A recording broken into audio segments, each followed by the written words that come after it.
In this video, we're going to talk about how to solve systems of both linear and nonlinear equations, and we're going to be doing that using skills that stem from Algebra 1. Now, the two strategies we're going to be talking about today are called elimination and substitution. These were originally taught in Algebra 1, but the problems we're going to be looking at today are not really coming from Algebra 1. They're going to be coming from Algebra 2. And that is because when you are in Algebra 1, you learn about linear equations, which typically involve an x to the first power. But when we talk about nonlinear equations that are going to appear in the Algebra 2 curriculum, you're going to be seeing things like x squared, x cubed, the square root of x, basically not having an exponent of 1. And that's what makes an equation nonlinear. So before we get into some of these Algebra 2 problems, let's go ahead and make sure we at least know the basic idea of using elimination, and then I'll quickly go over substitution and we'll look at some of those basic problems. So taking a look at what we have here, this is something that would have been presented to you in Algebra 1 involving elimination. What I like to say is you want to look for matching opposite coefficients. And what I mean by that is what you're seeing right here with the variable y. The coefficient of y is 3 and negative 3. So the number 3 is what is matching right now. And when I say opposites, then one of them is positive and the other is negative. And the moment you have matching opposite coefficients in your system of equations, you can go ahead and add the two equations together vertically in order to start solving for both x and y. Now 5 and 4x are going to make 9x, and then positive and negative 3, because they are matching opposites, they technically cancel out to 0, or in this case 0y. But you don't have to write that down. You can simply just eliminate them, and then 0 plus 27 is 27. Go ahead and divide both sides by 9, and you get a final answer for x being equal to 3. But you're not done yet. What you need to also remember from the elimination strategy is you have to plug your x variable, or whichever letter you got, you have to plug that back into either equation. I'll go ahead and use the top equation. It doesn't matter if you use the bottom one, and then work out the answer for y. So 4 times 3 will get plugged in, and 4 times 3 is 12. Subtract 12 from both sides, and then divide both sides by 3. So we get a final answer of the coordinate, x being 3 and y being negative 4. And what that basically means is if these two lines were drawn on a coordinate plane, they would intersect at the coordinate 3, negative 4. I'm just going to quickly draw a couple lines. Not exactly what they look like, but it's still the main idea. That is this right here is the visual representation for what these two equations are doing. They have one solution at the coordinate 3, negative 4. Now, everything I've told you so far is exactly what you do with elimination, but one more thing we need to talk about is the situation if you do not have matching opposite coefficients, which is what I talk about right here in this little box. And if you need to pause the video to write that down, go ahead and do that. Let's just say we are going to deal with the x variable in this function next, just to prove this point. If you are in this situation of having a 5 and a 4, which are not matching opposite coefficients, then you need to do the following. Multiply one or both of the equations in the system in order to create matching opposite coefficients. So let me just show you what I mean, and then we'll get into it and get the exact same answer. So you need to think about your 4 and your 5 and what the least common multiple is of both those numbers, 4 and 5, because that's where you're going to ultimately need to make the coefficients become. Now, hopefully you arrived at the number 20 very quickly, because that is the least common multiple of 4 and 5. And what we're going to do is take the top equation, we're going to multiply it by 5 and use the distributive property to now rewrite it. 5 times 4 is 20. 5 times 3 is 15, and 5 times 0 is 0. But we're not done yet, because remember, we need both coefficients to be matching and the opposite. And right now we have a positive 20, So we're going to have to make that bottom equation say negative 20. So 5 times negative 4 is what we would use in this case because, again, we have a positive 20 and we're going to need to have a matching opposite coefficient, which would therefore be negative 20. And then negative 4 times negative 3, positive 15, and negative 4 times 27 is 108. Now, to very quickly talk through this, if we now continued to solve both this equation again in order to get our x and y variable, we are going to arrive at the same answer. When you add those two together, we're going to have, made a quick little mistake. Let me just back that up. I wrote 15. And right there is supposed to be a 12. My bad. Hey, if you caught that before I did, good job. So we add to get rid of the x variable, and then 15 plus 12, that's going to be 27. 0 plus negative 108 is negative 108. And then after dividing both sides by 27, you're going to get negative 4, which is the same y value that we just got when I did the problem a moment ago. And without taking any more time, you can test this yourself if you need to. If you were to plug the answer of negative 4 in for y in the second equation, you would still get the same x value we got, being 3. But I'll let you do that math because here we're going to be talking about more Algebra 2 style problems. Yes, this example is a linear example because the x's both have powers of 1, but I just want to go over this strategy that would be useful in this situation because you don't always see fraction examples in Algebra 1, but you're most certainly going to see it in Algebra 2. So right now, both x and y are not matching opposites, and you need to, again, do a little bit of work finding the least common multiple, but this time you want to think about what's going to get rid of those denominators. And basically, in the second equation, because that's a little easier to notice, you only have one denominator. It's only the number 2. So in order to get rid of that number 2, you're just going to take the entire equation and multiply by that denominator. And that's going to eliminate that 2. You just have to remember to distribute the 2 to everything that's in that equation. So 2 times 3 is going to be 6. The 2 is going to eliminate or cancel out with the 2 in the denominator with the y. And then 2 times negative 7 is negative 14. In the numerator, we have 2 different denominators. So in that case, you want to think about what is the least common multiple of both 2 and 5, and that is what you will want to multiply the entire equation by to cancel out those denominators. And that would, of course, be the number 10. Here's what that would look like. You're going to take a 10 and distribute it to everything in the problem. I'm just going to work backwards this time. 10 times negative 4 is going to give us a negative 40 on the right-hand side.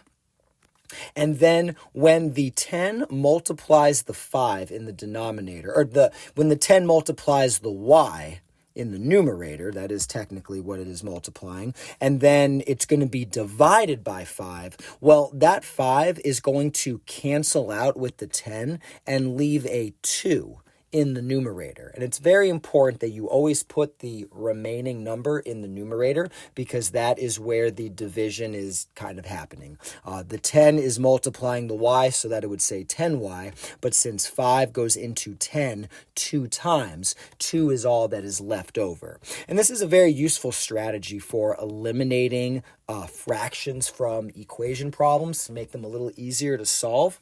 Once again, we will do that with the number 2, and when the 10 distributes to the x, it's going to say 10x, but again, the 2 is going to cancel with the 10, and it's going to leave a 5 with that x. So a 5x comes down, and we now have our new system of equations that we can solve using matching opposite coefficient strategies. And right now, it would not be a bad idea to pause the video and think, which variable should you try to eliminate, and how would you do it? All right, and whether or not you pause the video to actually try doing that, hopefully you were looking at the y variable, and hopefully you saw that you could just multiply the top equation by 2, and then you'll have your matching opposite coefficients that way. 2 times 6 is going to be 12, 2 times y is 2y, and 2 times negative 14 is negative 28.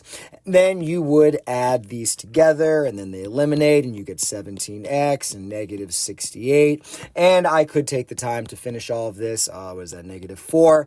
Plug it back in, and the y value is going to be, can we do that with some quick mental math? I don't really care enough to do it. You can finish it on your own. We want to get to more problems that look a bit more like Algebra 2. There's another decimal-related problem. Here's the question I'll ask you for this, and then we're just going to move on and do a different question.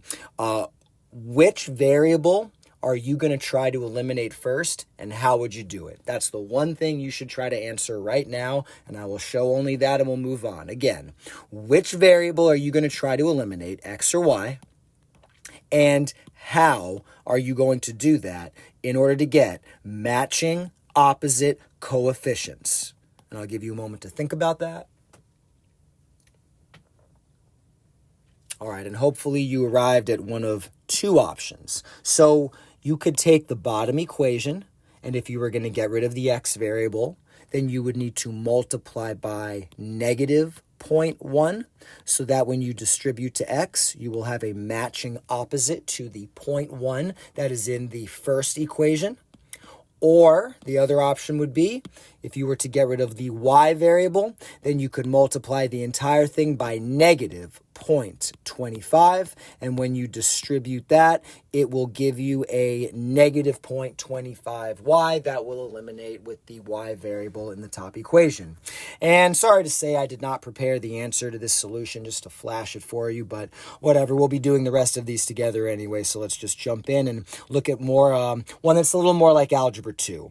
Now, the previous questions were talking about the elimination strategy, and the substitution strategy is now going to be talked about, but you're going to notice in our example, we have a non-linear equation. We have an x squared. So you're going to see an Algebra 2 style question along with a review of substitution, which in my opinion is a little easier to look for because you either see the condition being met or you don't.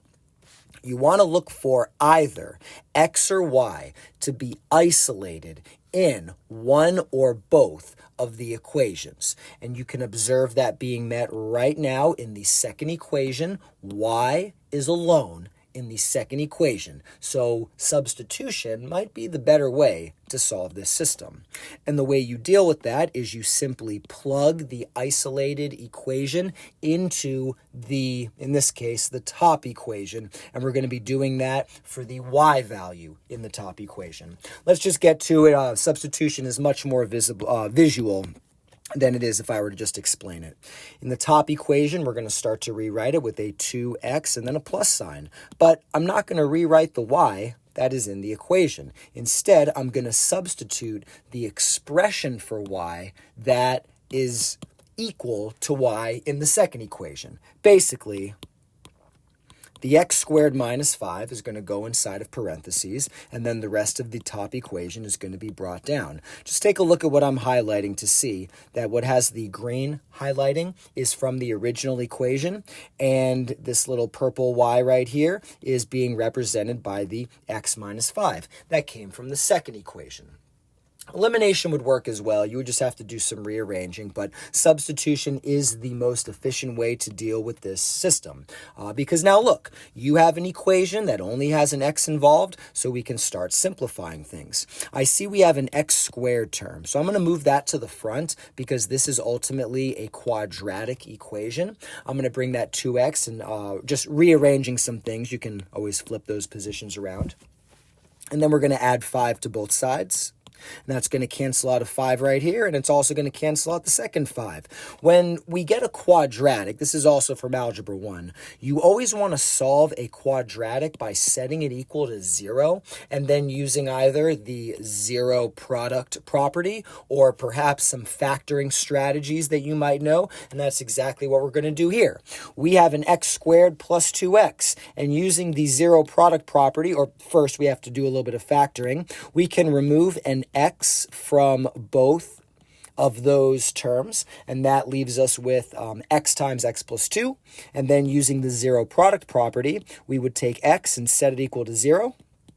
We would also take x plus 2 and set that equal to 0. Take away 2 from both sides, and then you get negative 2 as your and 0 as 2 of the answers that you get, which happens in the situation of getting a nonlinear systems problem. You will get sometimes multiple answers, and here is what you will now do.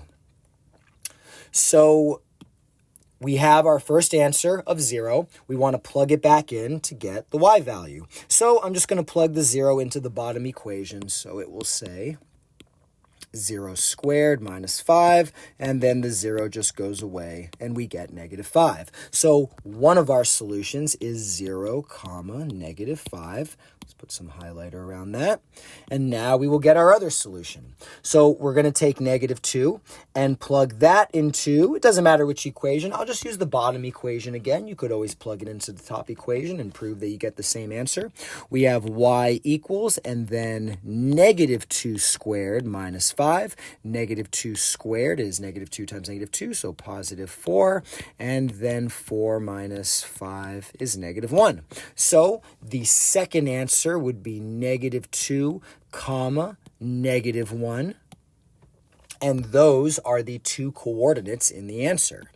Now, if all of that has made sense, great. Let's talk about the last part. And if it didn't make sense, then back things up and look at it again. We have to check in general for what is called extraneous solutions. Extraneous solutions are answers that you get that when you plug them back into the original equation, they are actually false answers. Now, in this case, both of these are not going to be extraneous for a simple enough reason. We have a quadratic x squared minus 5. That's going to look something like this. And then the 2x plus y equals negative 5 equation, that is going to look something, oh, this is going to be a bad estimation, but whatever, close enough. It's going to look something like that. Now, this line is going to be intersecting the parabola in two locations. And, that blue line would probably be a little lower. Whatever, the picture's wrong, but the point is this. The linear function is going to intersect the parabola in two locations, which means we are going to get two answers. In a later example, I'm going to show you how you will be able to tell that one of the answers might be extraneous before you actually do the work. But just to save time in the video, if you plugged both of these answers into the original equations, you would get true statements both times. You would get something like 8 equals 8 or 18 equals 18. And that's how you know a solution is valid and not extraneous. And we'll get to one of those in a little bit. All right. If you kind of understood what to do with either substitution or elimination, you could pause the video and try this right now, or just listen to another explanation. You're going to notice that right now we have matching opposites with the y variable. And I could use elimination right now, but sometimes it's actually easier to substitute. And I just wanted to quickly show you that we could very easily subtract x squared from both sides in the top equation. I'm going to bring down that y and then 6 minus x squared and make this the new system. Now, in doing that, we can use substitution. And in some situations when neither elimination or substitution is made to be the obvious choice, you might just need to do one step. In this case, I just moved the x squared to the other side, and then we have a very reasonable substitution problem to now work with. So another way of doing this is just you move that negative x squared, and let's now substitute 6 minus x squared into. And once again, we are now going to use factoring strategies to get our answer and then use the zero product property. It might not be totally obvious to you, but this is actually a perfect square trinomial, which we can rewrite as x plus 1 to the second power. There's a little algebra 1 for you right there. I'm just assuming you can get to that result by doing some method of factoring, or maybe you've heard of a perfect square trinomial before. Otherwise, look it up. Use the zero product property to now finish solving. and we have x plus 1 set equal to 0. That power of 2 doesn't matter because it's just two copies of the same binomial. So just minus 1 from both sides, and 0 minus 1 is going to be negative 1. That is the x value of the solution. And once again, we have to plug that back in. Doesn't matter which equation, so I'm just going to use the second one. And plugging in negative 1, we will have 2 times negative 1 minus y equals negative 7. And let me just erase more of this work. 2 times negative 1 is negative 2. Add 2 to both sides, so you're going to have negative y equals negative 5. And then divide both sides by negative 1 to cancel out the negative. And then you get a y value of 5. So there are your two answers right there. Let's do another one. So in this case, you have a square root. And I'll let you know right now, when you see a square root in one of the equations, there is a very good chance that one of those solutions will be extraneous when you get to the end of the problem. And I believe that one's going to happen in this case. So let's just get to the solving. Hopefully you will notice that since the y's are alone in both equations, using substitution would be the best route to take. And since the y in the second equation is already by itself, we can just go ahead and take the 2x minus 2 and set it equal to 2 times the square root of 2x plus 1. Now, to begin solving, at least what you're supposed to know from solving radicals in Algebra 1 or Algebra 2. In order to deal with the radical, you have to get rid of anything that is behind the radical sign, of which there is nothing, and anything in front of the radical sign. And right now there's a times 2. So we need to divide everything. Both sides of the equation have to be divided by 2. And that's going to cancel those 2's out right there. And then those 2's will cancel. And then the negative 2 divided by 2 is going to be negative 1. And then the square root of 2x plus 1 is going to be right there. So now we can get rid of the radical sign by raising both sides to the second power, and that's going to cancel out the radical. So the 2x plus 1 will now be without a radical sign, and then the x minus 1 squared will be on the other side. And what an Algebra 2 problem this is about to become, because there is a lot more we have to do. So here's what we got. So we got to do next. In order to solve for x, we have to actually expand the x minus 1 squared. And that means you would be doing x minus 1 times x minus 1, but I'm not going to show it like this. I'm just going to say this is going to give us a perfect square trinomial, and that would be x squared minus 2x plus 1. And do the area model if you need to, multiply it out with FOIL, however you learned it, that's what you get. And now we have to set things equal to 0. We're going to take away 2x by subtracting it. Cancel that out, and we're going to take away 1 from both sides. So the x squared is now alone, and then negative 2x minus itself is negative 4x, and then those 1's cancel out. Once again, we have a factorable x that we can take out before using the zero product property, which will now give us our two answers of x equaling 0 and then x equaling positive 4. Now, those two x values we can plug in to get our y values, and then we're going to see which one of those is an extraneous solution. So let me just make a little more room right here. Let's go to that top equation. When we plug in x being 0, it's going to say 2 times 0, which is just 0, and then 0 minus 2. So 0 minus 2 is negative 2. So 0, negative 2 is one of our solutions. And then if we plug in the other x value, which was 4, then we're going to have 2 times 4, which is going to give us 8. And then 8 minus 2 will give us 6. So 4, 6 is going to be the other solution. Once again, I will say it for, I believe, a third time now. The extraneous solution concept is as follows. When you have a radical sign in the system, odds are one of those solutions is going to be extraneous. Let's see which one it is. Let's hope I get this right. Let's try the first one. When you plug in x being 0, you have 2 times 0. That's 0. That's going to go away. 0 plus 1 is just 1. And the square root of 1 is 1. And 2 times 1 is 2. So we plugged in 0 and we got 2, but that says -2. So that tells me that the first solution right here in purple is going to be extraneous. Let's make sure everything is correct with the second solution. So in that case, we're going to plug in a 4. 2 times 4 is going to give us 8. 8 plus 1 is going to give us 9. The square root of 9 is equal to 3, and 2 times 3 is 6, and that is the y value of that coordinate. So, in conclusion, we only have one solution to this function, 4, 6. The other solution, 0, -2, that is extraneous. You might be wondering why. Even if you're not wondering why, I will now tell you quickly why that happened without making this take too long. The first function, 2x minus 2, is going to look something like that.